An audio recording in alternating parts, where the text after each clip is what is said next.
Bom dia, boa tarde ou boa noite, dependendo do caso. Aqui quem fala é o José Gabriel da Silva, da turma do segundo Eletro, e hoje vou apresentar a minha prova de comunicação de dados. A primeira questão pede o seguinte: sobre a teoria da capacidade ideal de canal de comunicação, comparar os dois sistemas a seguir. Bom, no primeiro sistema temos os dados, que BW é igual a 300.000 Hz. E o RSR é igual a 15 dBs. Para a gente calcular a capacitância desse sistema, temos que primeiramente calcular o P, com essa fórmula, que é RSR igual a 10 log vezes P dividido por P0.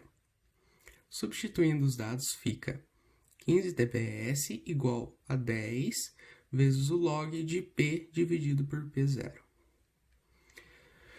Resolvendo mais para frente, vamos encontrar que é 1,5, que seria o 10 dividido por 15.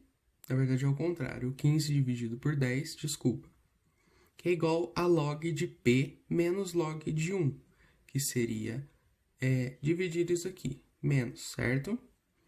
Resolvendo mais para frente, encontramos que o P é igual a 31,62 watts. Ainda no primeiro sistemas, após ter calculado o valor de P, ele passará para o valor de CNR igual a 31,62 watts. Que vamos usar esse valor nesta forma: capacitância igual a BW vezes log vezes 1 mais o CNR. A capacitância, então, iria ficar 300.000 vezes log vezes 1 mais 31,62 watts, que é o resultado que nós encontramos. Resolvendo isso, nós vamos chegar que a capacitância dele é 454,045 mil BPS. Então, a primeira capacitância do sistema 1 concluímos. Bem, no sistema 2 temos os dados BW igual a 2 milhões Hz e o RSR é igual a 0 dBs. Ou seja, como no primeiro sistema a gente teve que fazer aquele cálculo antes de calcular a capacitância, esse nós não vamos precisar, por conta dele ser zero já. Então a fórmula da capacitância fica C igual a 2 vezes a frequência vezes o MM. A capacitância, então, substituindo, fica 2 vezes 2 milhões vezes 2. Aqui estão os dados aqui. Então, concluímos que a capacitância do sistema 2 é igual a 8 milhões BPS.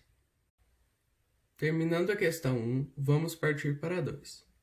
A 2 diz o seguinte: existem vantagens de cabos STP em relação a cabos UTP quanto à umidade e a interferências?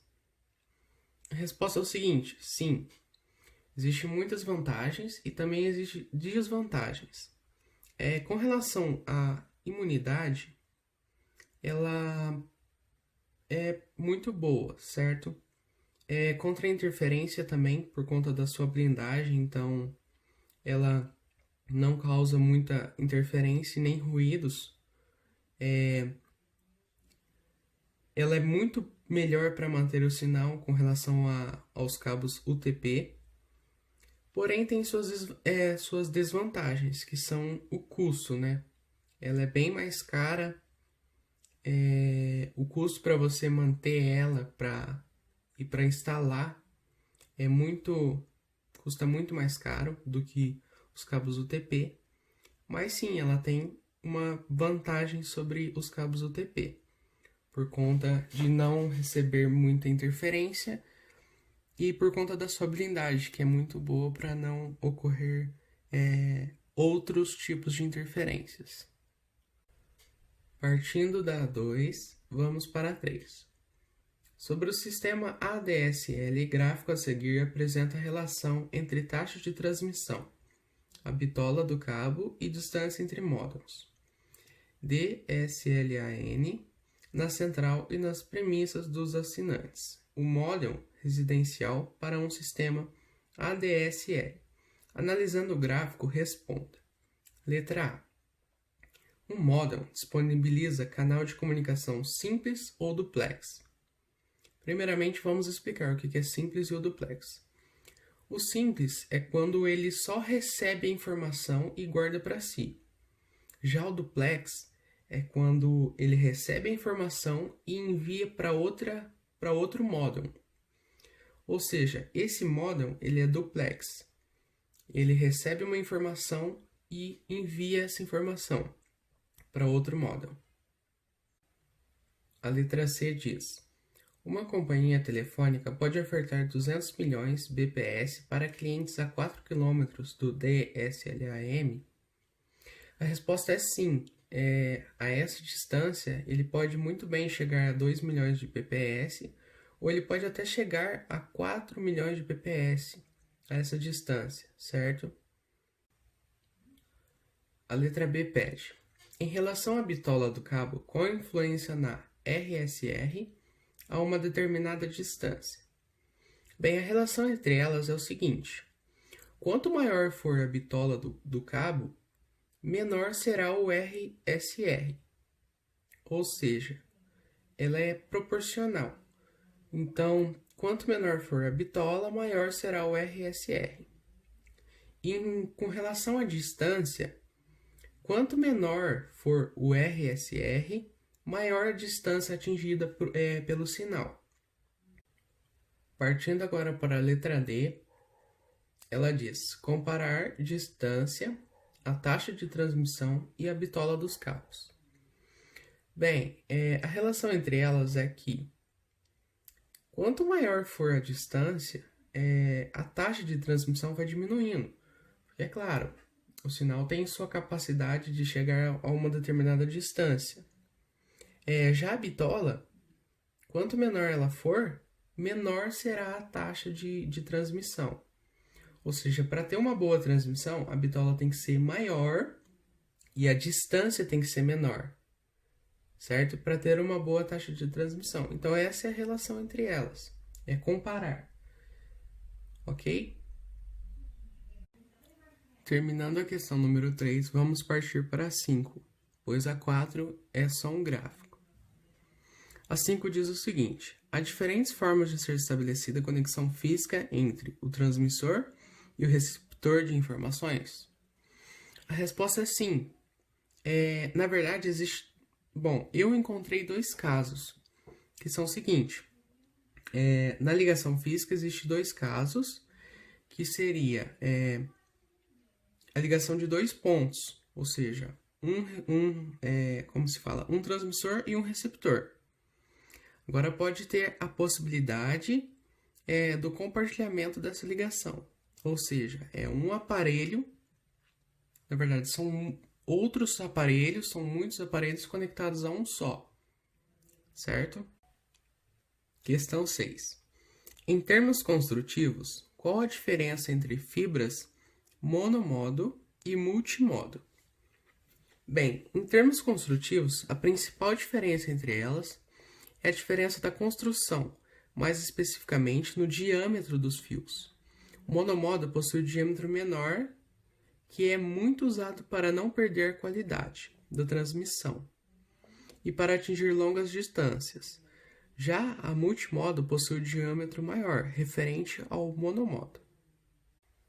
Podemos explicar essa diferença de construção entre os cabos por conta da monomodo passar apenas uma informação, ou seja, o diâmetro pode ser muito menor. Já a multimodo, o próprio nome já diz, ela tem que passar várias informações. Então, o diâmetro tem que ser maior referente ao monomodo. Partindo para a questão 7, quais são as características de uma rede óptica passiva? No atendimento a clientes residenciais, como os assinantes são discriminados no enlace físico compartilhado entre os usuários, no enlace de descida, ou seja, na rede para o cliente. Bem, as principais características dessa rede óptica é por conta que o cliente ele gasta um custo muito mais barato para instalação e para manutenção dessa rede. Porém, com relação ao com atendimento aos clientes e o compartilhamento entre os usuários, a taxa diminui muito, ou seja, a quantidade de usuários que podem usar são menores por conta do custo, o atendimento não é lá aquelas coisas, e além disso, a taxa de transmissão dessa rede diminui muito por conta desse preço ser mais barato.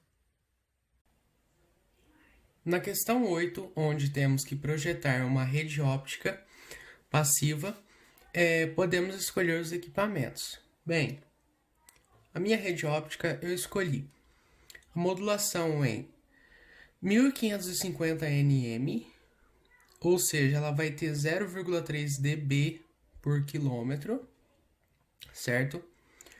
O laser DFB de 0,4 mW, divisores ópticos passivos de 17 dBs, a atenuação máxima dela vai ser 0,25 dBs, a atenuação por fusão vai ser 0,1 dBs, certo?